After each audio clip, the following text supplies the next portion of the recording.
এই সংবাদ সম্মেলনের মাধ্যমে আমরা এনসিপি নেতাদের বলবো অনতিবিলম্বে এই মিথ্যা বক্তব্য প্রত্যাহার করতে হবে এবং শিমুল বিশ্বাসের নামে মিথ্যা বক্তব্য দিয়ে পাবনার জনগণের হৃদয়ে যে ক্ষত সৃষ্টি করেছে তার জন্য পাবনাবাসীর কাছে ক্ষমা চাইতে হবে। অন্যথায় পাবনার জনগণ পাবনার যে কোনো সভা সমাবেশে সার্জিস আলম আর সরোয়ার তুষারকে অবঞ্চিত ঘোষণা করবে।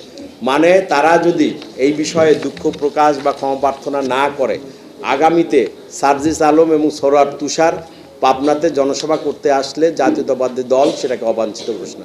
নগদ নিয়ে এলো হার না মানা হার অফার। সর্বনিম্ন 10,000 টাকা রেমিটেন্স নগদে পাঠালে থাকছে স্বর্ণের হার জেতার সুযোগ। আর আপনার সেকেন্ড প্রশ্নটা হচ্ছে অন্য কোনো দলের ইন্ধন আছে কিনা।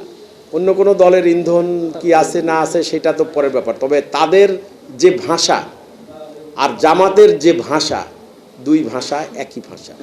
জামাত যেভাবে কথা বলে এবং এনসিপি যেভাবে কথা বলে, দুই সংগঠনের কথার মধ্যে আমরা ব্যাপক মিল পাই। তো সেখানে তো বোঝা যায় যে কারো ইন্ধন আছে কি না আছে বা কে কোন সুরে কথা বলছে, এটা জনগণ বুঝতে পারে, আমরাও বুঝি।